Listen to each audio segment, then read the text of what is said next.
नमस्कार, मैं हूं अभिषेक। आप देख रहे हैं मनी 9। दुनिया में जब भी मंदी की बात आती है तो सबसे पहले हम इसका कनेक्शन सोने के साथ देखते हैं। जब जब मंदी की गहराती है तब तब सोना मजबूत होता है, लेकिन इस बार जब मंदी की आहट है, हर जगह मंदी की बातें हो रही हैं, तब हम सोने के साथ कुछ उल्टा देख रहे हैं। आज सोने और मंदी के बीच क्या कनेक्शन है और ये कनेक्शन कैसे स्थापित होता है और उसका क्या असर पड़ता है, इस पर आज हम बात करेंगे हमारे साथी मनोज जी से। मनोज जी, जो मंदी का जो हम लोग हर जगह आजकल बातें देख रहे हैं, मंदी आ रही है, मंदी आ रही है, लेकिन जब हम सोना देखते हैं तो सोना मजबूत होने के बजाय टूट रहा है। तो इसकी क्या वजह है? क्या मतलब इस बार ये उल्टा सिस्टम, उल्टा सिनेरियो क्यों बना है? देखिए अभिषेक, ग्लोबली जब भी इकोनॉमिक क्राइसिस किसी भी तरह का हो, मंदी हो या युद्ध जैसी स्थिति हो, तो लोग एक सुरक्षित निवेश, सेफ हेवन बाइंग के तौर पर गोल्ड की तरफ अट्रैक्ट होते हैं और उसमें अपना पैसा लगाना शुरू करते हैं। और जब भी इस तरह का कोई सिनेरियो बनता है, मंदी आती है या इस तरह का कोई बड़ी संकट का समय होता है, तो गोल्ड में बाइंग बढ़ जाती है और उसके प्राइस बढ़ना शुरू हो जाते हैं। इस बार मंदी को लेकर बातें हो रही हैं, उन बातों का गोल्ड के प्राइस के ऊपर कोई इम्पैक्ट नहीं है। वजह सिंपल सा है कि जो भी इन्वेस्टमेंट बाइंग है वो गोल्ड में ना जाकर डॉलर को स्ट्रॉन्ग कर रही है, डॉलर में निवेश बढ़ रहा है, तो उस वजह से डॉलर की स्ट्रेंथ हो रही है। आप डॉलर इंडेक्स देखें, 20 ईयर के हाई के आसपास पहुंच चुका है वो। आज हालांकि कुछ नरमी है, लेकिन अभी भी काफ़ी हायर लेवल पे बना हुआ है। तो डॉलर स्ट्रॉन्ग होगा, जब भी करेंसी जब भी स्ट्रॉन्ग होगी तो करेंसी का एक जो नेगेटिव इम्पैक्ट कमोडिटी के ऊपर आता है। तो गोल्ड उस इम्पैक्ट वाली कमोडिटी में सबसे आगे रहता है। तो यही है कि डॉलर जितना स्ट्रांग हो रहा है उसका सीधा सीधा असर आ रहा है गोल्ड के ऊपर, और गोल्ड के प्राइस जो है आगे जो बढ़ने चाहिए थे वो बढ़ नहीं रहे हैं। सिल्वर के ऊपर भी वो सिमिलर इम्पैक्ट है। सिल्वर एक प्रीशियस मेटल भी है, साथ में इंडस्ट्रियल मेटल भी है, लेकिन प्रीशियस मेटल होने की वजह से उसकी भी जो इन्वेस्टमेंट बाइंग है वो भी कम हुई है। मतलब ये हम ये कह सकते हैं कि जो डॉलर इंडेक्स है वो मजबूत हो रहा है क्योंकि जो यूएस में है वो इंटरेस्ट रेट बढ़ने के पूरे चांसेस हैं। तो मतलब वहाँ बढ़ रही है लगातार। हाँ, यूएस में लगातार इंटरेस्ट रेट बढ़ रही है और ग्लोबली जो इन्वेस्टमेंट है वो डॉलर की तरफ अट्रैक्ट हो रहा है। उसकी वजह से डॉलर को स्ट्रेंथ मिल रही है। और डॉलर दुनिया की सभी करेंसी के मुकाबले, इंडियन करेंसी तो छोड़िए ही, बड़ी बड़ी यूरो हो गया, येन हो गया, बाकी जो बड़ी करेंसी, उन सभी के अगेंस्ट डॉलर स्ट्रेंथ ले रहा है। और उसी का इम्पैक्ट कमोडिटी मार्केट के ऊपर, खासकर गोल्ड और सिल्वर पर ज़्यादा है। क्रूड के ऊपर भी इम्पैक्ट है, लेकिन क्रूड फिर भी बढ़ा हुआ, उसके बढ़ने की वजह दूसरी हैं। लेकिन इम्पैक्ट जब भी डॉलर स्ट्रेंथ लेता है, करेंसी जब भी कोई भी करेंसी स्ट्रेंथ लेती है, वो उसका पहला इम्पैक्ट कमोडिटी के ऊपर ही आता है। अच्छा, मतलब कमोडिटीज़ में जो सोना है वो नंबर 1 है, इसलिए उस पे इम्पैक्ट हम सबसे ज़्यादा देख रहे हैं। तो अब अगला सवाल ये है मनोज जी, क्या सोने में और मंदी के बीच कोई डायरेक्ट कोई कनेक्शन या कोई रिलेशन है? जी बिल्कुल है। जैसा पहले बताया कि ग्लोबली जब भी कोई इस तरह का घटनाक्रम होगा, मंदी होगी, युद्ध जैसी स्थिति होगी या कोई संकट का समय होगा, तो लोग इन्वेस्टमेंट बाइंग, सेफ गोल्ड को एक सेफ इन्वेस्टमेंट हेवन कहा जाता है। मान सिंपल सी बात है, कहीं किसी के घर में कहीं बाढ़ आ गई, मान लीजिए किसी भी गांव में बाढ़ आ गई, तो लोग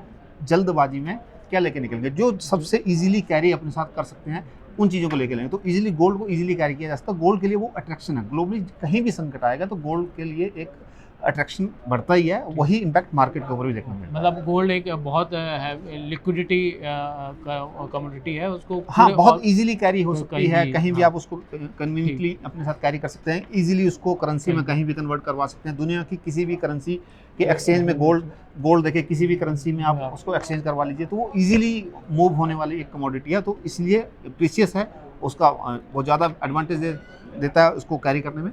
तो इसलिए गोल्ड को लेकर जो इन्वेस्टमेंट है वो ग्लोबली जब भी इस तरह के क्राइसिस हो वो बढ़ती है, लेकिन इस बार ऐसा नहीं है। तो अभी क्या रेट चल रहा है? अगर हम बात करें रेट की, अगर हम ग्लोबली मार्केट में $1700 के आसपास गोल्ड का प्राइस है पर आउंस का, और इंडियन मार्केट में 50,000 के आसपास है। इंडियन मार्केट में ग्लोबल मार्केट से कंपैरिजन किया जाए तो थोड़ा महंगा है। वजह है यहाँ 15% ड्यूटी है। साथ में जैसा मैंने कहा कि करेंसी का इम्पैक्ट कमोडिटी के ऊपर आता है, गोल्ड के ऊपर पहले दिखता है। तो क्योंकि इंडियन करेंसी वीक है, उसकी वजह से भी थोड़े से प्राइस 50,000 के आसपास इंडियन मार्केट में बने हुए हैं। अच्छा, मतलब जो गोल्ड की प्राइस है वो इंटरनेशनल मार्केट में कम है, तो क्या अगर सेंट्रल बैंक की बाइंग का जो ट्रेंड हम पिछले महीनों से देख रहे हैं, क्या उस पर भी कोई इसका असर आया है? बढ़ी है या घटी है? क्या ट्रेंड है अभी?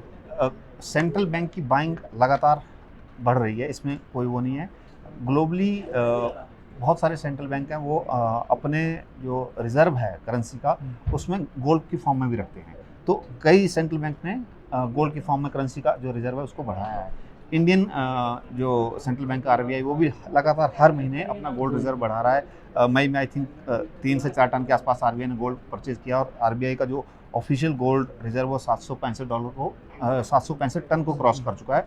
इसके अलावा बहुत सारे सेंट्रल बैंक हैं ग्लोबली जो गोल्ड परचेज़ कर रहे हैं। कुछ सेंट्रल बैंक ने बेचा भी है, लेकिन अगर नेट देखा जाए वर्ल्ड बैंक की परचेज और सेलिंग का तो मई के दौरान आई थिंक 39 टन के आसपास सेंट्रल बैंक की परचेजिंग रही है, नेट परचेज में रहे हैं वो जी। तो जैसे आपने सेंट्रल बैंकों का ट्रेंड हमें बताया, तो एक जो गोल्ड का सबसे बड़े खरीदार माने जाते हैं वो ETF मतलब एक्सचेंज ट्रेडेड फंड जो होते हैं वो भी सोने में अच्छा खासा निवेश करते हैं। तो उनके रुझान में कोई बदलाव या कुछ? गोल्ड की जैसे जैसे वैल्यू डिवैल्यू हो रहा है, मतलब उसके प्राइस कम हो रहे हैं, तो ये जो एक्सचेंज ट्रेडेड फंड है ग्लोबली वो बड़े बायर हैं, तो वो उन्होंने इस चीज़ को डिवैल्यूएशन को पहले भांपा हुआ और वो अपने रिजर्व से उन्होंने गोल्ड घटाया है कुछ। जैसे अगर हम जून के दौरान बात करें तो आई थिंक 28 या 29 टन गोल्ड उन्होंने बेचा है। पूरा जून क्वार्टर की बात करें तो आई थिंक 39 टन के आसपास उनका गोल्ड एग्जिट हुआ है उनकी होल्डिंग से। बट इसके कंपैरेटिव लास्ट ईयर से कंपैरिजन अगर किया जाए, अभी भी जो ग्लोबली पूरे एक्सचेंज ट्रेडेड फंड हैं गोल्ड के, उनके पास 37 approximately 3800 ton, 3792 I think exact figure है, 3800 टन के आसपास उनके ऑफिशियल रिजर्व में गोल्ड बना हुआ है, जो कंपैरेटिव टू लास्ट ईयर अभी भी 6% ज़्यादा है। तो जो ETF है उन्होंने अपने रिजर्व से गोल्ड की होल्डिंग घटाई है, लेकिन अभी भी उनका जो रिजर्व है वो कंपैरेटिवली पिछले साल से ज़्यादा बना हुआ है। तो एक अगर बहुत ज़्यादा वो अपने रिजर्व से घटाएंगे तो उसका इम्पैक्ट मार्केट में भी दिखेगा, लेकिन इमीडिएटली उन्होंने बहुत बड़ी सेलिंग नहीं की है, बावजूद इसके डॉलर स्ट्रेंथ गेन कर रहा है डॉलर में, लेकिन उसके बावजूद जो ETF है वो अभी भी उतनी फास्टली गोल्ड जो है अपने रिजर्व से नहीं निकाल रहा है। मतलब यही वजह है कि जो ये गोल्ड सोने में जो गिरावट आ रही है वो सीमित है ETF की होल्डिंग की वजह से।